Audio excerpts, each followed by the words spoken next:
Good afternoon. It's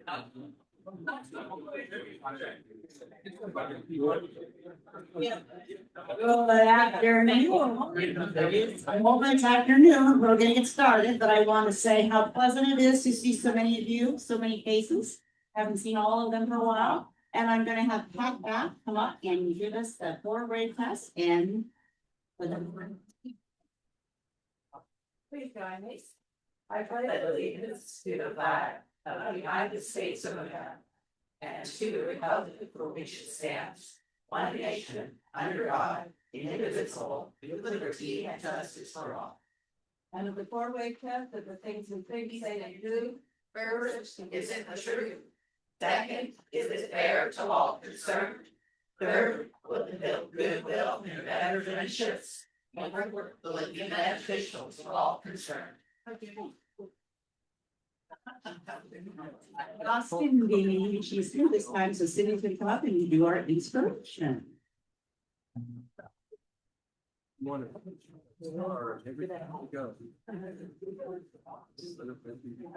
right, I was looking through things today, and since it's Christmas time, and it reminds you of families, and I'm an older girl now, I'm really missing my dad, and he's been gone for a few years.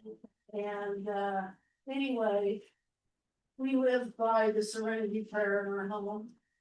And if you want to join me, you can, but it's God grant me the serenity to accept the things I cannot change, courage to change the things I can, and the wisdom to know the difference.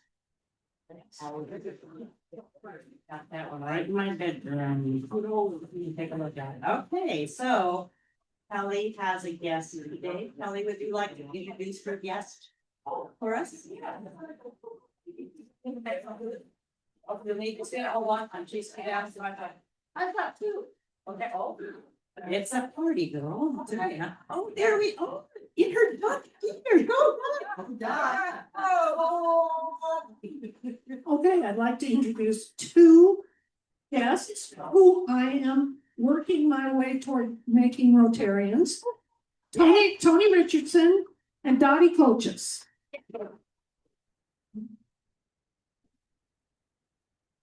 And Dottie and my son are very, very close. So I know Dottie quite well, and she is indeed about as much of a duck fan as I am. So go ducks. Okay. Any more cards back there? Cards? So I'm gonna have Greg walk around. I think there's extra cards. So if you've got a few bucks in your pocket and you haven't gotten cards yet, and you're feeling lucky, let's look around. You don't see Lisa today. So you know what that means. The odds are just a little bit higher that you might win today. So buy your cards. Okay, thank you for continuing to bring in new for that food bank. I think we're just gonna keep going with that one until we're all full and nobody's hungry in the community. So that pretty much will be going on for a long time. Christmas cards, if you have any Christmas cards that you wrote, make sure they go back over to Katie. She's got a table of them over there. Oh, Diana White, such a lovely talk, wouldn't you? So bring your Christmas cards on over. I also want to just talk about and thank Jody for what an awesome backpack we had. On Tuesday night, it was a success. We did it in record time. I think the best part was that the band or the team was coming in afterwards, so we didn't have to move all the tables and chairs again, because that was always half the battle right there. So that was nice timing. I was like that timing. Next time, just check to see when the practice is and make sure we sneak in there before that. That was a good one.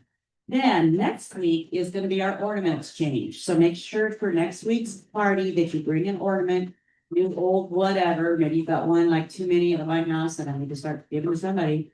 But bring in an ornament. We will do the ornament exchange. We will also have some Wednesday people coming over to do a little singing for us, and then we'll join them in a few songs. And we also have a visitor from Interact visitor from North Valley who will come and just talk a little bit about her trip to Africa. So that's what's planned for next week. If you are a cookie baker and you love to make Christmas cookies and you just don't know where to give them, bring some, because we will also have the festivities. We've got ourselves a Christmas tree, so we were told we could bring cookies in for this one meeting. So yeah, bring Christmas cookies in, if are celebrating coming. Any other announcements? I don't see anybody. Oh, come on.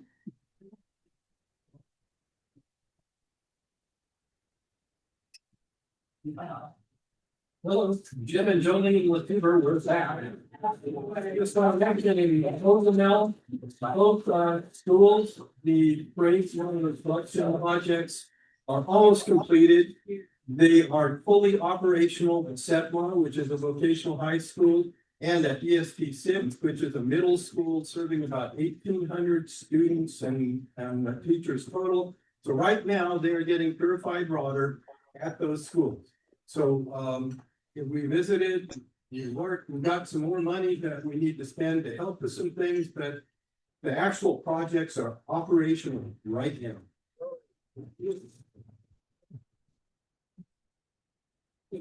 And for the first time in Cozumel, I actually drank water out of the tap at EST 6.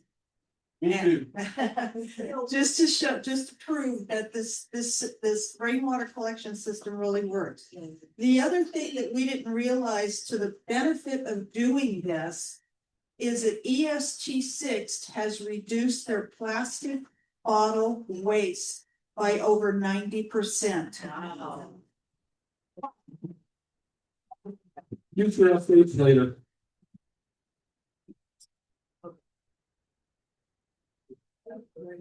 I thank the handful of people who've already found me today. This is just a reminder about dues for members. I apologize if you did not receive an invoice. I'm still working out the bugs with Gmail and QuickBooks. They don't like each other apparently. Just super fun for me. So if you did not receive an invoice and you need one, or you're not sure what you owe, or if you owe, please come find me. Otherwise, you can, I did send an email back out to the whole group through Pmail with instructions on how to submit your dues. You can write me a check and bring it here. You can put it in the mail to PO Box 14. There's also a link in that Pmail address if you want to pay via PayPal. So if you've got questions, just find me. Thank you.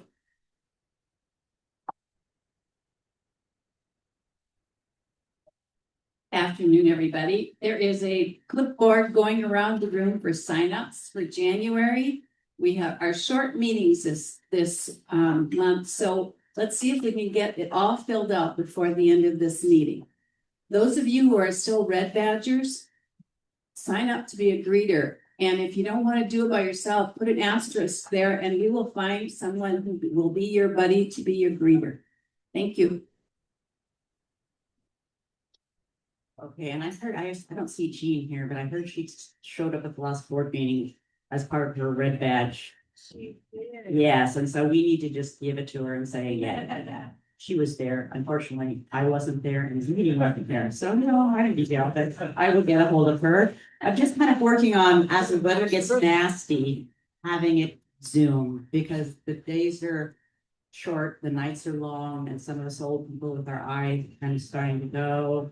Just kind of in the winters and these long nights need to have a Zoom meeting. So I would imagine the next couple of meetings will probably be Zoom. Okay, so we did get 6 nominations for non-Rotarians. And as we move on, what we decided to do is we're going to have each one of the nominees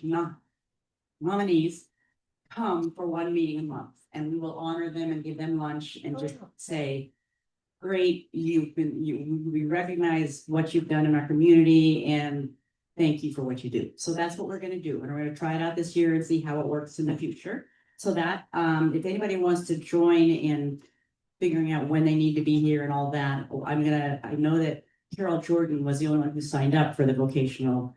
But if somebody wants to join us when we sit down and put them in their places, you're welcome to just email me. Another thing is we got 17 Porch Fest requests. Wow. Which says how many nonprofits out there are struggling to move on. So anyway, our Porch Fest committee is working on getting those figured out. We'll let them do that. But anyway, so that's pretty awesome. We're well known, and so we need to work really hard to get lots of money for those nonprofits. Okay, and without further ado, I'm going to introduce the speaker today. I had the honor of working with Mark Trinidad at the city I guess he kind of moved in and took over Amber's job, because we've had Amber here a couple years in the past.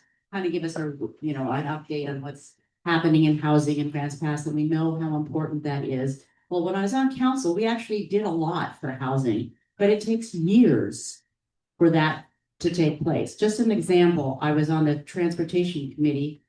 And I got money for safe routes to school for the state, trying to bring some of that money back. I did that in 2015.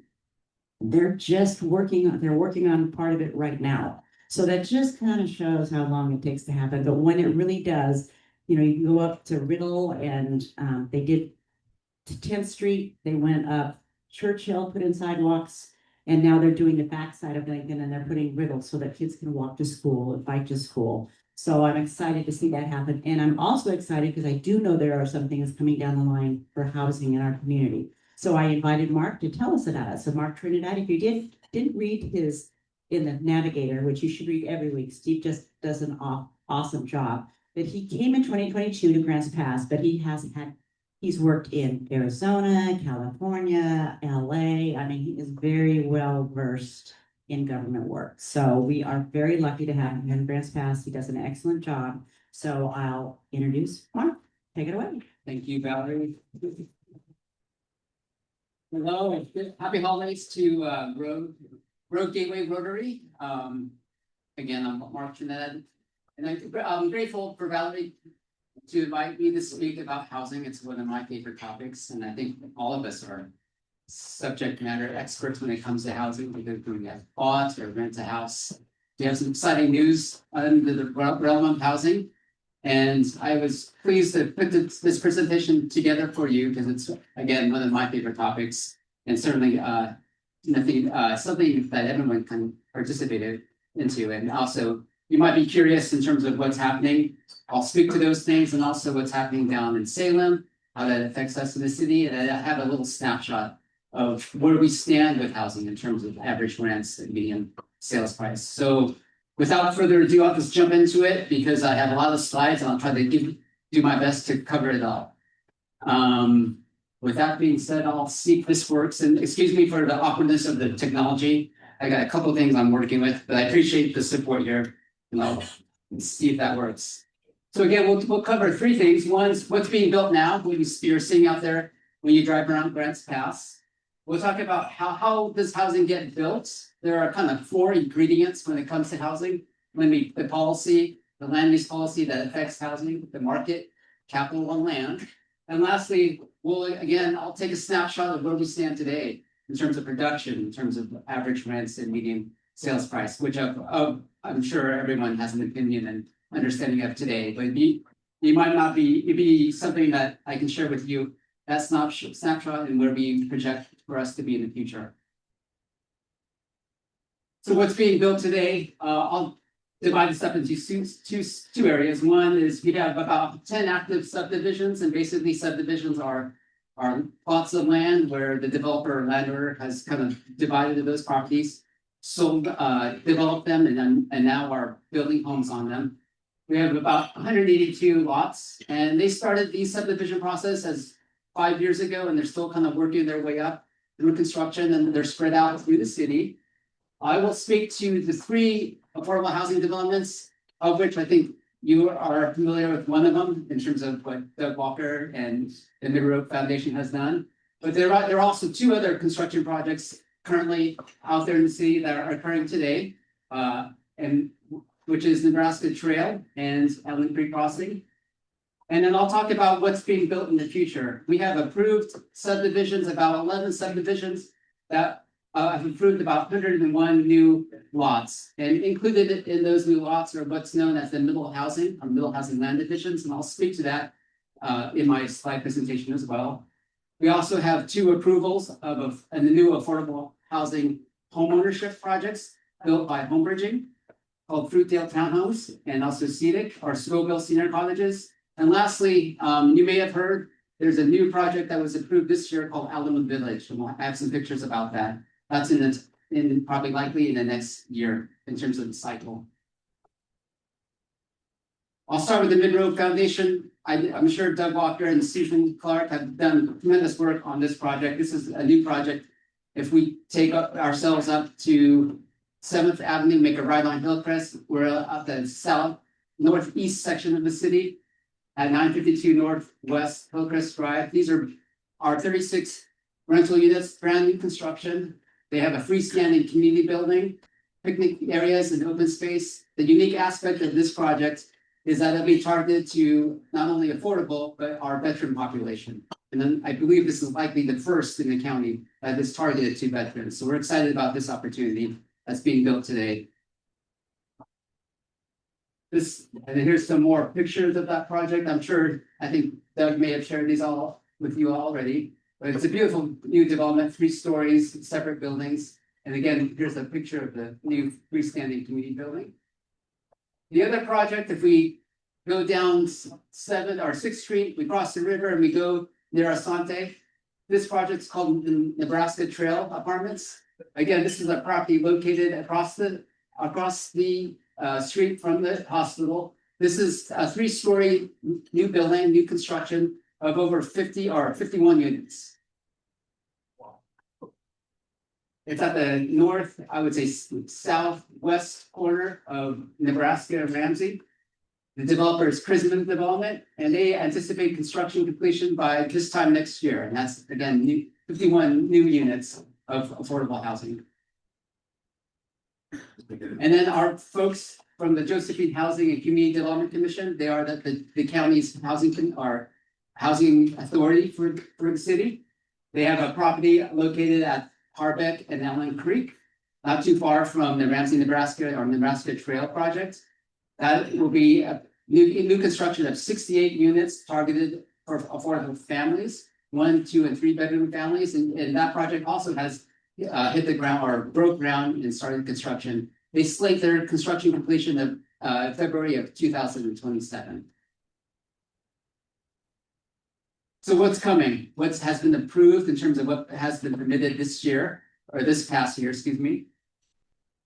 We have the Scoville Senior Cottages. This is a development being provided by Home Bridging out of Grants Pass. These will be 21 cottage units targeted to seniors, affordable seniors. They haven't broke ground just yet. We anticipate construction beginning, or they anticipate construction beginning next year. But this will be 21 cottages located at the north east or west corner, past the Highway 5 at Scoville and Seaton. And then they have roughly about 2 acres and 21 new cottages dedicated to low-income seniors. Their other project is called Fruitdale Townhomes and Cottages. Again, this is located along just west. Sorry, my orientation is just west of, east side along Fruitdale. They purchased the property just about a couple years ago, and they went through the process of dividing it for middle housing, and they will develop 21 new cottages for low-income families. And this project will likely be in next year or the year after timeframe.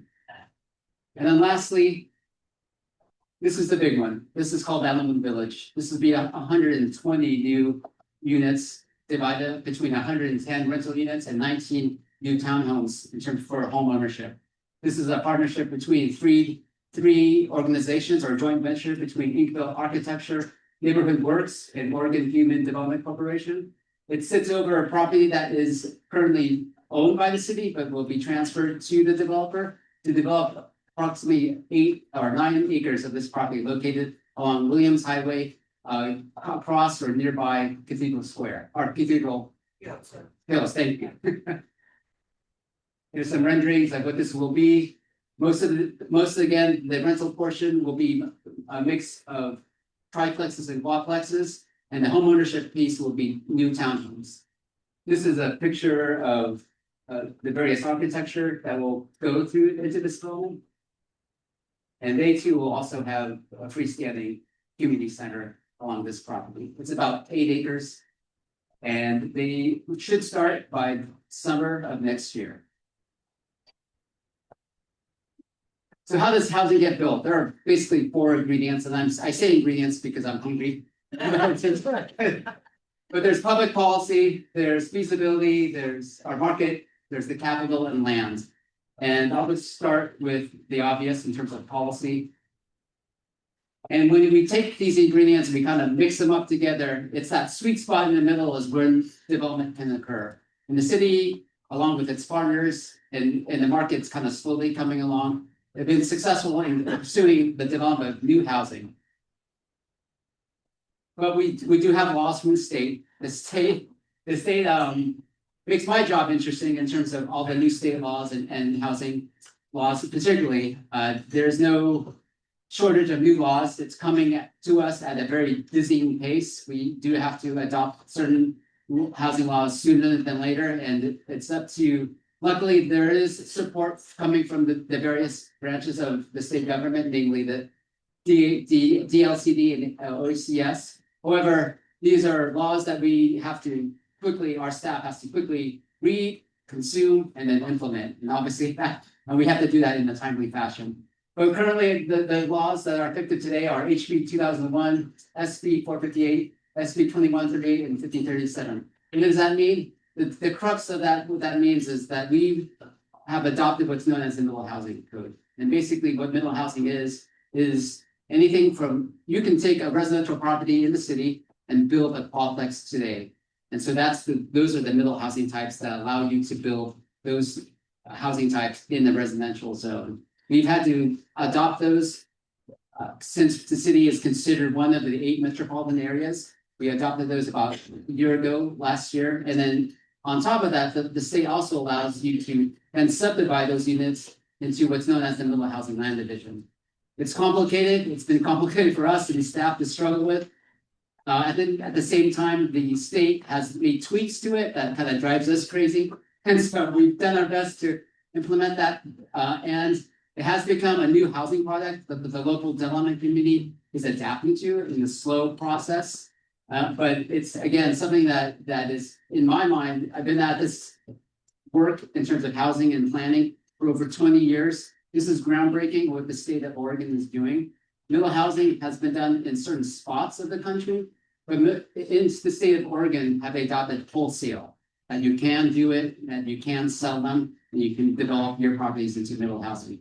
That evokes all kinds of emotions, particularly if even in my household, my wife pushes back on that. And again, it's my job to help implement it. But the goal is to develop housing. And one of the key things in terms of those ingredients is policy. And this is the policy that's coming down from Salem that we are adopting here and implementing here at Advanced Pass. The new state laws that are coming down the pipeline that the governor has signed back in July include basically a mixture of policies that affect housing in terms of land, in terms of policy and incentives, and in terms of funding. And so we anticipate those rules coming down to us next year. But there will be various ways that the governor is trying to do to get housing started here in Grants Pass and across the state. And so again, given that these are new laws, our staff has to read through them. We have to understand them, and then we have to implement them out to the community. At this pace, we hope the legislature just slows down, takes a break, but I doubt that they will. But these are the new laws and the current laws that we're faced with today. In terms of land, that first ingredient is the key. Everyone understands that you have to have land in the city that has to be zoned correctly and have utilities and everything that goes with it. Valerie spoke to the council leadership when she served on the council, and we issued 3 different types of requests for proposals, and they have all, at least the 2 of them, the affordable housing development on Southwest Ramsey and the Alderman Drive RFP have resulted in housing, and but yet, as Valerie mentioned, it takes years to get going, but we do see the fruits of those labors coming down the pipeline. What's new to this year is that the city released or purchased a property, the old hospital along Midland and Washington. It's about roughly 10 acres. And currently the council has directed staff to issue what's known as an opportunity plan. And basically take that piece of property and look to hire a consultant that helps the community kind of envision what kind of development they want to see on that property. It will likely be housing for sure. It will likely be a portion of it may be affordable. But we hoped to have it to be a catalyst for market rate housing. And there might be other uses, maybe office and general commercial, but that's kind of, it's a blank slate today. We hope to secure a consultant this year and begin that process of developing that opportunity plan on that Midland Washington property.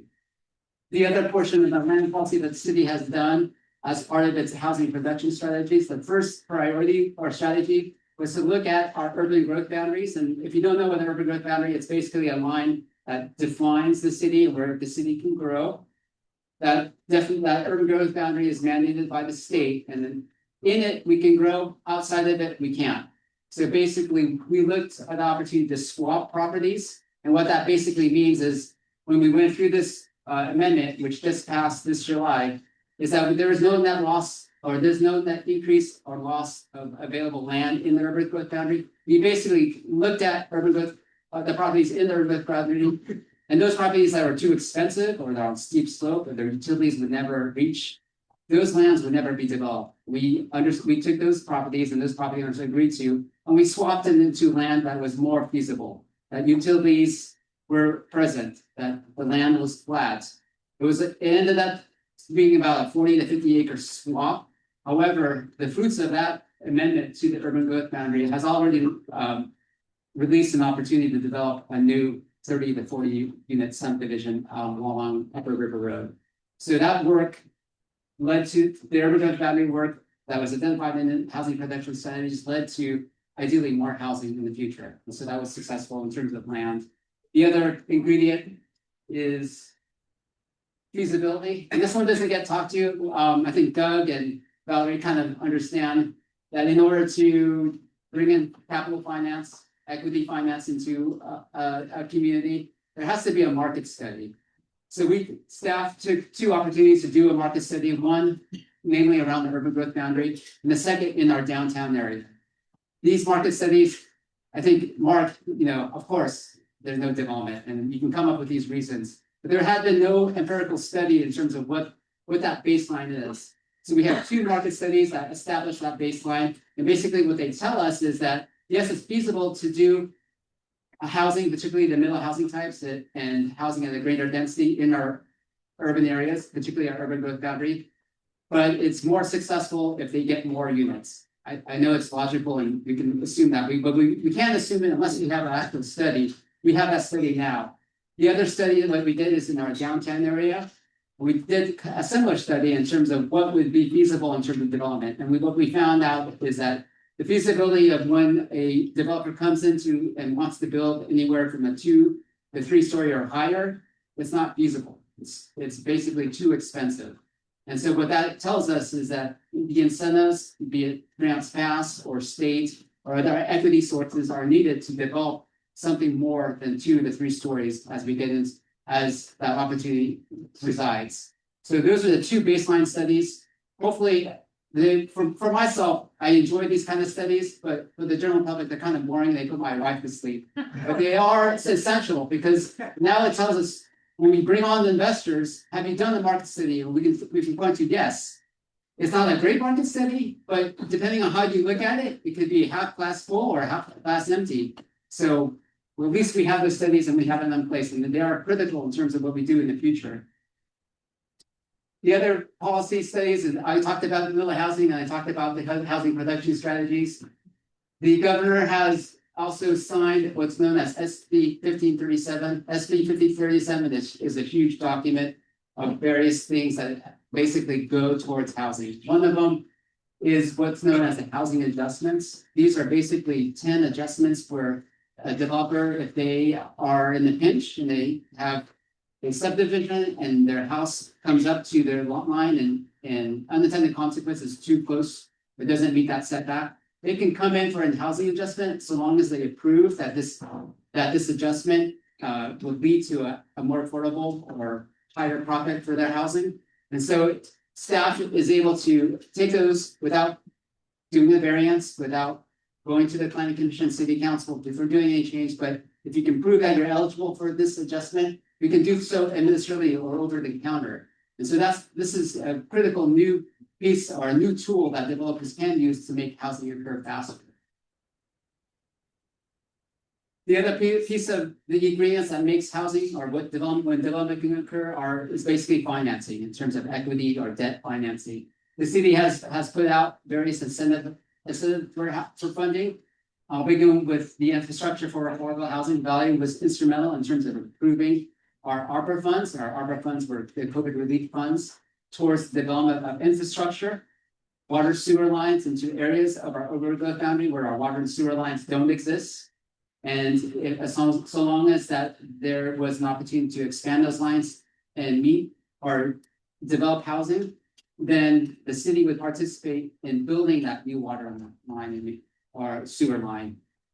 That proof, or in terms of that request for funding, was was one of the first sources that Mid-Road and the Hillcrest Veterans Village put in. So before they even started construction, they had funding to extend the water and sewer line, and that was the whole backstory of how hard that was.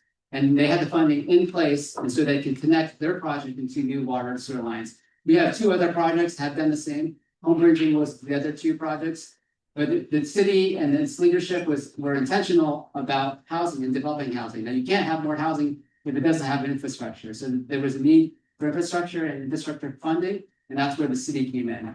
The other infill development, housing opportunity fund, infrastructure, and ISTE buy down programs. These are incentives that are funded by various sources, including CET, construction excise tax, and sale of surplus land. And these are basically smaller grants that can help fill in that capital stack to make a project feasible. And we've been successful in these projects moving forward. And I'll point to that at my last slide in terms of what that has meant for projects to move forward and pencil out. So where are we today? And this is kind of the sombering news. I was able to share this data because we had to in terms of our rent burden forum this past Tuesday. And again, this is kind of a snapshot in terms of where we stand today. The good news is that we have new housing coming. The current bad news in a sense, or the more sombering news, is that I'll just start with our production hasn't kind of met what we need to build. Our 20-year outline, what we call our housing need analysis, was adopted a few years ago. And it basically projected a need for new housing of up to 4,000 units. So if we take that 4,000 units divided over the next 20 years, ideally we should be around the 200 mark in terms of permitted units, in terms of produced units. So folks either moving in, buying a home, or renting. We are down significantly this year in terms of that 25 number. It's down to 82 units. We previously in 24 and 23 had up to 149 and 120 units produced. However, with these new developments that I spoke to and the ones I'll speak to in the future, we project next year that we should exceed that in terms of production to 230 units. But Mark, since we haven't met that goal, where does the other deficiency lie? And that's the other issue, is that since we haven't built to that 200 level over the next 20 years, we still are deficient in terms of housing units. It's something that we track as a city. It's something that the state or Salem wants also to be aware of. But the state also understands that the 4 ingredients, the city doesn't control all those 4 ingredients. We can at sometimes, but at other times we just simply can't in terms of the market. So, but in terms of there's good news ahead, and there's that 230 is really, in my mind, a soft estimate or conservative estimate. I think we'll exceed that next year, and that's the great news. What we permitted this year, and basically what we approved in planning are over 200 or close to 230 units. This is a breakdown in terms of those housing types. And again, I'll point to what's known as the new housing types, as the new housing types, the duplex, triplex, and fourplex. You can kind of see there's a little bit of uptick on those. And then this year, unfortunately, we're down to 82 units in terms of production. It's not a full year because we haven't counted December. However, you get the picture in terms of we're down and where we need to be in terms of that 200 number. The other sombering fact is our comparable rents compared to our other neighboring cities like Ashland, Medford, and Center Point. Our average rent for all bedrooms, and that includes studios all the way down to for our 3-bedroom units, is around $1,500. In comparison, you see Central Point and Ashland and Medford are higher. Medford is slightly higher, but you can kind of see what's available on the market today and some of the correlation between our available units leading to a lower average price versus i.e. Medford in terms of their average rent being at 1,500 and they have availability of 178 units. With these new units coming online, we expect to see a softening of this average rent, which leads to another opportunity, and I'll speak to this as at the end, is the need for market rate housing. Comparable home sales, you're probably more aware of this than I am, but last year we reported about 378 in terms of median sales price. This year it's not too much higher at 380,000. And again, what the issue in terms of what we see currently out there is that the population of renters is that they're paying too much of their income towards rent. And we're at the threshold where the state requires us as staff in the city to host what's known as a rent burden forum. We have to announce to the community that we are more than 25% of our renter population are paying more than 50% of their income towards rent. And now I can show you some examples of what that means. I will note that this has been a downward trend since 2019. We've had to do these rent burdens forums, and that in 2019, our rent burden population was up to 33%. We're down to 25% now, and I'm bullish that we'll be off this list and we won't have to host this rent burden forum any longer, as my counterparts in Medford have done this year. So I'm not necessarily a gambling man, and I'm certainly not an investor, but I'm bullish on what we're doing for housing, and that's the message to you all, is that the city is doing a lot and with the community in terms of developing housing. We'll speak to the rent burden and kind of what's happening out there is that our median income is that first column. According to the census data, it's just north of $56,800. And in comparison to other median incomes for the state or for other metropolitan areas, the median income typically is around 80,000. So you can see that our incomes are significantly lower. And basically, when I did a search of various entry-level jobs, be it food services or retail sales, or even a new public school teacher, you can see the median wage or yearly wage, and median in terms of statistics. And I think I got a B or B minus in statistics. The median is right down the middle. So you have half far less and half far more. But right in the middle are those median wages for those entry-level positions. And what that means, if our average rent is the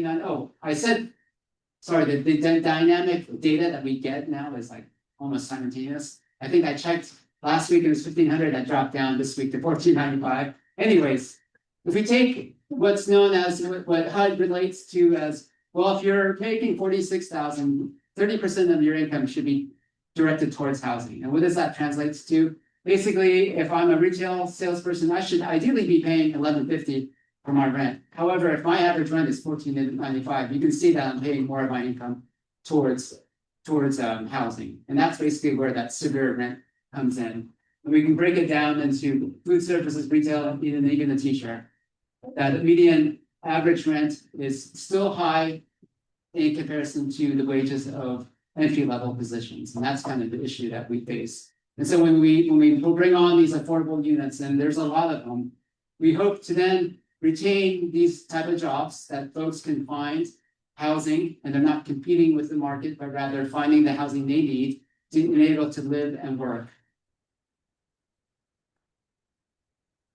So we take all the ingredients and we point to all these successes in terms of what the city has done and what in partnership with the community. And we get over 325 new units online, and that translates to about 116 new rental units and 60 new affordable home ownership opportunities.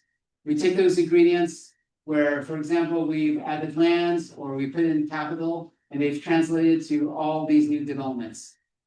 I recognize, including my own household, that this is a little bit scary because it starts to go, are we growing too fast, or are we going to change the makeup of our community? The answer is yes, change is inevitable. However, I hope to point a picture is that the need is there. The folks that are moving, or the, I guess what's sombering to me is on Tuesday or Monday, I got a chance to meet with the projection unit out of Portland State in terms of our population. Our population is now being downgraded. The number of people that are moving into Grants Pass versus births and deaths, basically the state is indicating our growth level is going to be stagnant for the next 20 years. So that's a little bit sombering. So these statistics kind of point to maybe some reasons why, maybe some reasons not. I think you're all smarter than me in terms of those things, but there is going to be a need for housing, and what the projection folks are telling me, or what they told me in my meeting, was that the younger folks in this community, and this is probably not a news story, is that they're moving out. They're finding better jobs, maybe more housing, and maybe more opportunities outside of Grants Pass.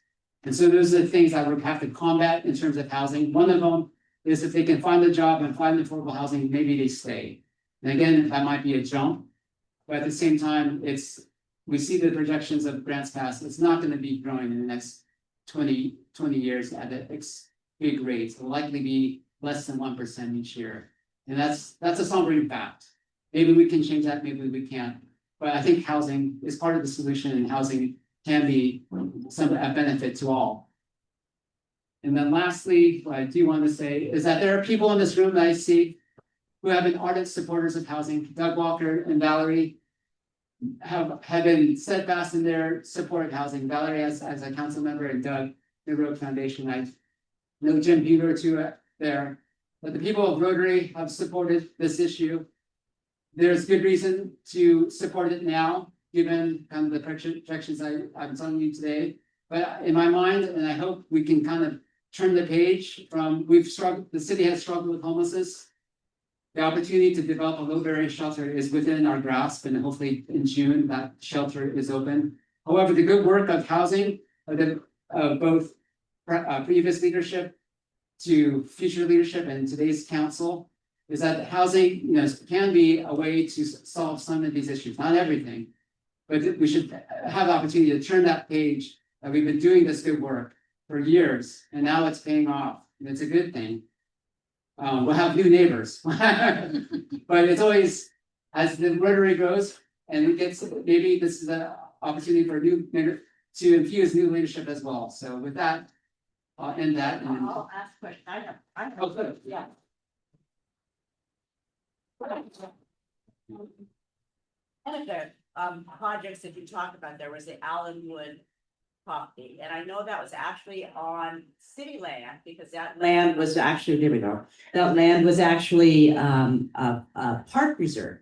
And then we looked around the city and saw that there was a park already over there. So there we go. So there was a park that was already over there, and so we put it out to build Allenwood Village. And I was wondering whether they did leave some of it as parkland, because I think that was one of the things that I know some of the neighbors, when they bought their homes in there, were kind of looking forward to having some sort of park there. And I know you went through this year, the public, where you have to go out to the public, into the neighborhoods and talk about it. So I was just wondering, what was the feedback and how did that come to be? Thank you, Valerie. Yeah, so the city put off an RFP for a mixed use development, or mixed income development. And what that was a mixture of both affordable and market rate housing. We were lucky to receive a application or proposal to develop this property from a joint venture of a women-owned business and other organizations that come together, namely Neighborhood Works. When it was first proposed, we certainly started community meetings about a year ago. And it was a developer, and certainly there was pushback from the community in terms of the typical issues of traffic, particularly changing that landscape, which now is open space, into housing. And certainly there was concern. The approval basically went to only the planning commission, and the planning commission approved it back in September. At the same time, the developer did receive a commitment of funds from the state to build it. They built the first portion of it, which is the 116 rental units. So at the same time they got their entitlement units, they also received funding, and that's why by June they should be constructing those units. So is the park, is there any open land left? And then, yeah, I'm sorry. So that, yeah, is that the open land that's left? The land green area will be dedicated new wetland park, and so you can't see it, but there's a parking lot and there be future improvements. The city hasn't gone through the actual planning of what that park will look like. But the area dedicated to be roughly 3 acres as public park. Okay, great. Any other quick questions, and then we're gonna go to Sergeant at Arms. I'm just wondering in our little community, do we know how many short-term rentals there are, and if those are enough to have a real impact on our housing? That's a really good question. So the vacation rental dwellings are required to have both a planning permit that's known as a vacation rental. A planning permit and the business tax license. We unfortunately don't have good data in terms of how many are out there.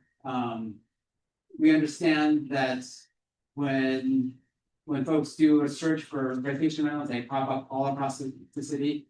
And when I see that, the majority of those don't have licenses, and don't have tax licenses, unfortunately.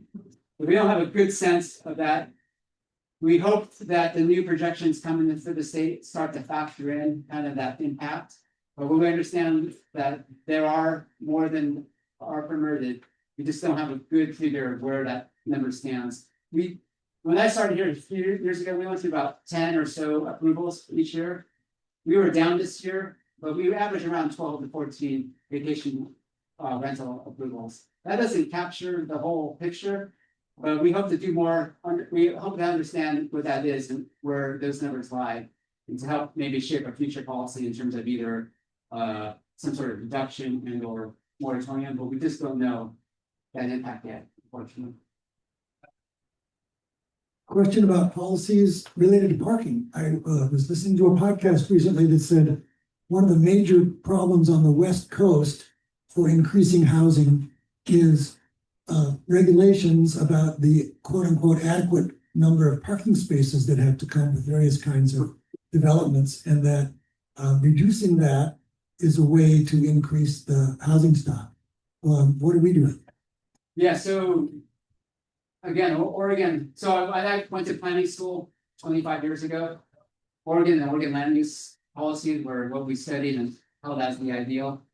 I didn't know I was going to be a planner in Oregon, so but basically there was a new state mandate about a couple years ago that required urban areas like Grants Pass to not require minimum parking standards. So we adopted those we were in a sense not forced to, but we were mandated to not require minimum parking requirements, and we've done so for the last 3 years.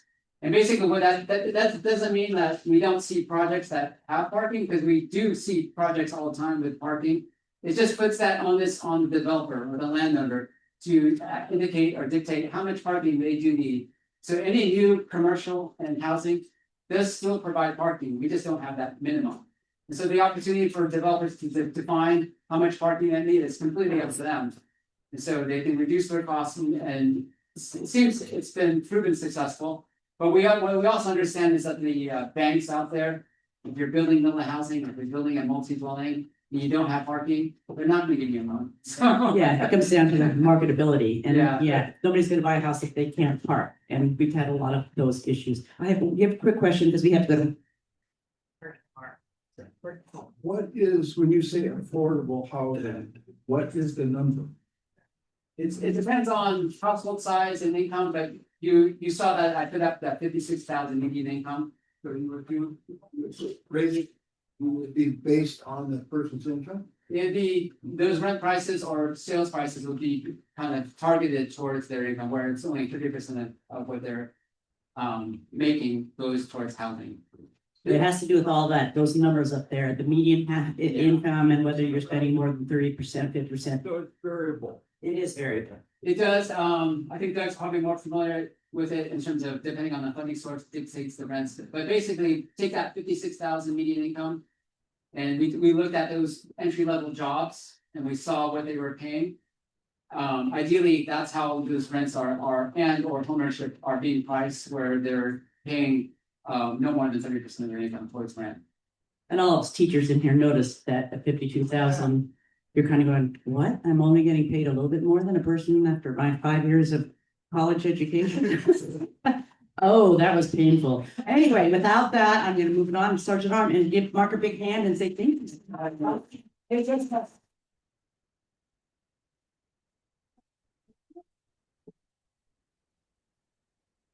First, I want to say thank you. That was very informative. You're very articulate and very well laid out. I learned a great deal. Thank you.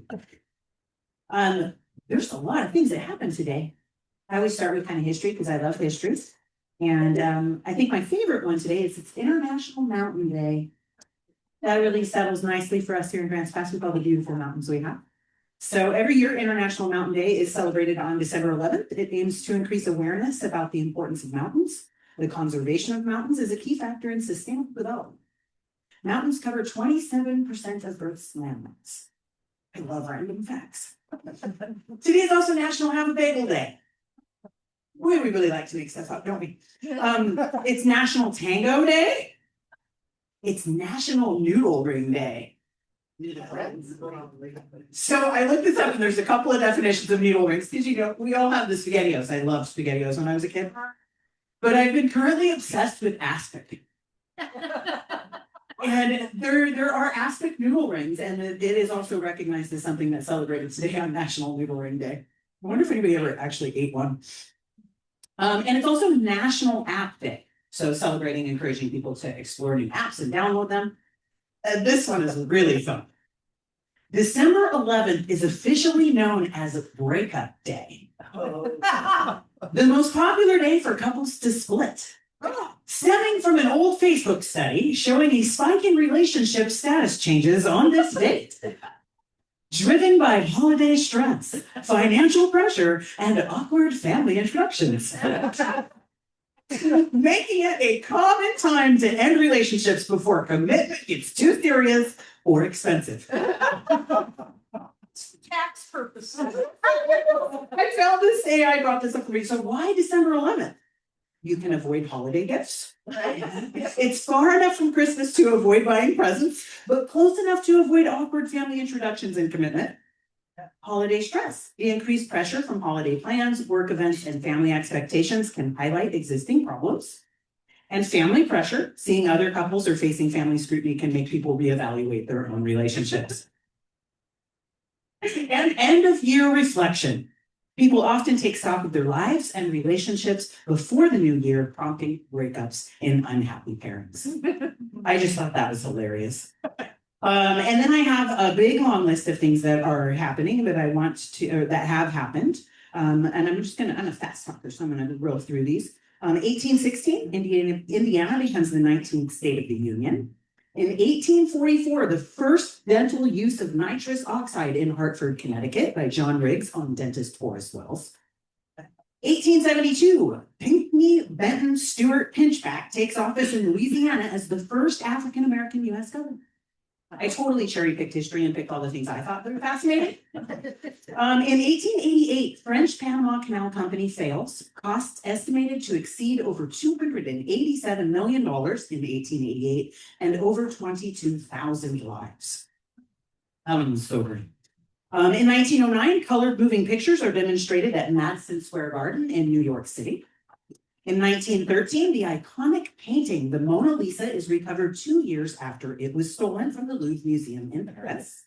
And this all happened today through history. In 1961, Elvis Presley's Blue Hawaii album goes #1 and stays #1 for 20 weeks. Yeah. I knew y'all would like that one. In 1971, the Libertarian Party of the United States is formed. I like 1980, Magnum PI, starring Tom Selleck, premieres on CBS. In 1981, former world heavyweight boxing champion Muhammad Ali's 61st and last fight, he loses to Trevor Berbick by unanimous decision in 10 rounds at Queen Elizabeth Sports Center in Nassau, Bahamas. And ironically, I wore a Nassau, Bahamas t-shirt this morning and before I changed it. 1991, one of my favorites, Hook, the movie with Robin Williams and Dustin Hoffman came out. Love that movie. The Presidential Medal of Freedom was awarded in 1992 by George H.W. Bush to the actress and humanitarian Audrey Hepburn, the Presidential Medal of Freedom. And the Fundamental Physics Prize was awarded to Stephen Hawking in 2012, a British physicist who wins the $3 million Fundamental Physics Prize, the most lucrative academic prize in the world. Yes. Yeah. You wouldn't believe how much stuff I left out. So I just, time for Happy Bucks, and then we're gonna draw cards. I do have a little bit of sobering, just local news that I'd like to share. If any of y'all need excavation, my husband hasn't worked in months and he's not leaving the house. So please talk to us if you need any excavation. I did talk with my insurance agent recently, Brian at Town Center Insurance, great guy. He's been my insurance agent for many, many years. And I was looking at reducing some costs because I think everybody's feeling that pinch a little bit. And he said almost every single contractor customer that he has is freaking out right now. They're not working. And it's pretty scary. So that's just a little bit of an update on what I've seen. You know, I am so excited about the ornament exchange next week. I just left work for the last time this year. So that's what I'm celebrating today. I don't have to go back to work till January 5th, and I'm loving it. So who is happy out there? Share your celebrations with me. I got a bunch of happy bucks. I wasn't sure if these were announcements or happy bucks, but we were able to bring the interns from Gladiola up to the Hillcrest Veterans Village yesterday for the first time while framing was happening. So they were able to work with the framing carpenters and contractors, standing some walls up. That was a great experience for them. And it looks as though we'll be able to bring them up there on a weekly basis while they can still work on the ground floor. Once we go vertical beyond that floor, they won't be able to. So that was great. They are going vertical, they're framing, they're putting wood in place at Hillcrest, which is a wonderful thing. It really helps to get perspective. So that's really nice. So drive by and actually just drive on the lot, you know, just don't get run over, but just drive on the lot. You can see things. The other happy bucks I have is that we had our first sort of introduction in another, we have a scheduled for our first or our second young entrepreneur in our mentorship program that we're starting to develop. So we've met with the first one and we're gonna meet with our second one sometime 1st of January and figure out how we're gonna merge some of you with some of them for mentorship for young entrepreneurs.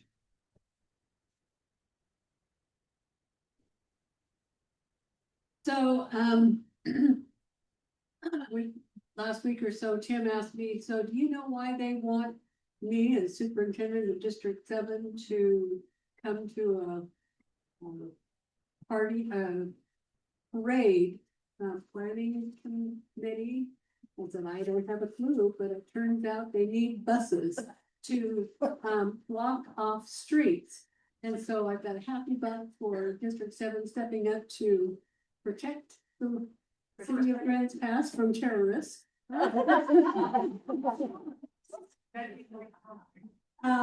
So last week I was unable to be here, but my husband gave the program and he came back and said, your club is so nice and kind. And I thought that was so sweet. And I said, yes, they are. You did a great job. Yeah.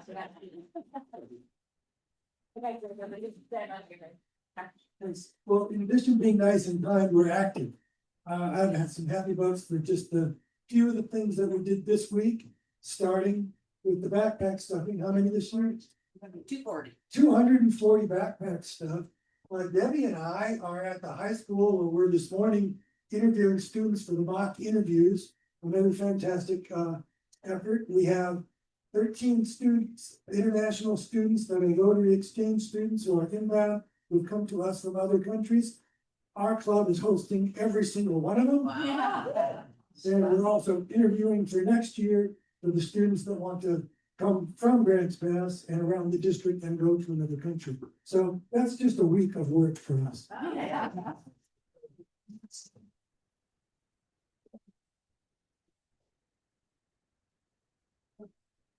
Okay, good one. Piggybacking on Greg's comment. You guys did it. You filled the whole thing out. You're on. Thank you very much. Couple other personal happy bucks. I talked to my grandson this morning, who's been accepted at Colorado State in their industrial engineering program. The first request, he did it all himself. His dad didn't know anything about it, just did it all. I did it, Grandma. Okay. First of all, my mother is still living and still with me, and she lives with me. She's gonna be 90 in March. And that's been a little difficult. Dementia is something that's a whole different thing in itself, but. You know, she says to me, that's why I haven't been here a lot of the times, we can take care of her. But she's hanging in there.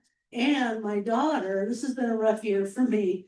She has been in and out of Asante. She probably spent about 7 weeks in the hospital from, I don't know, from May. She has the virus, the MRSA virus, and being, you know, a type 2 diabetic. That's doing good, but she lost her leg this last year, and this year blew her back up, so she had to have emergency back surgery. But she's home. In my house, I don't have 4 generations in my house anymore. So I'm always grandma, mom, daughter, and life is good. That's all. Thank you, guys. Time for one more, and we'll draw our card and get you on the way. I'm happy and, can you hear me? Yeah. Okay, I'm happy, I'm drinking lemonade. My brother sent me a whole bunch of lemons and I'm making limoncello.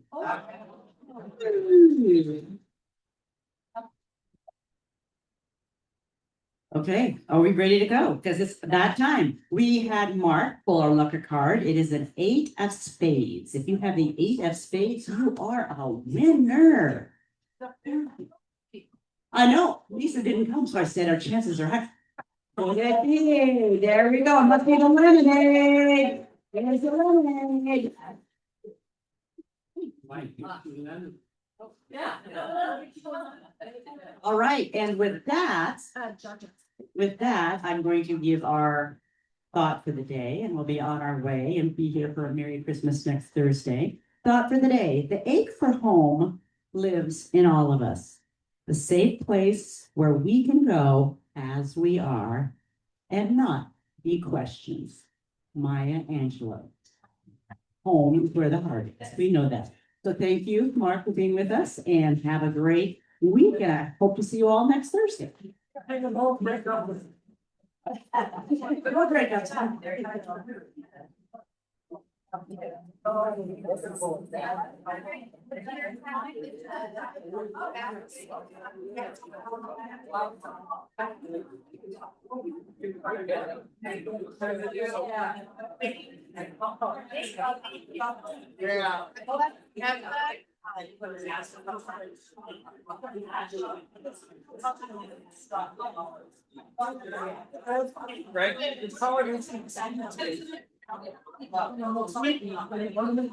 Yeah, we'll be here.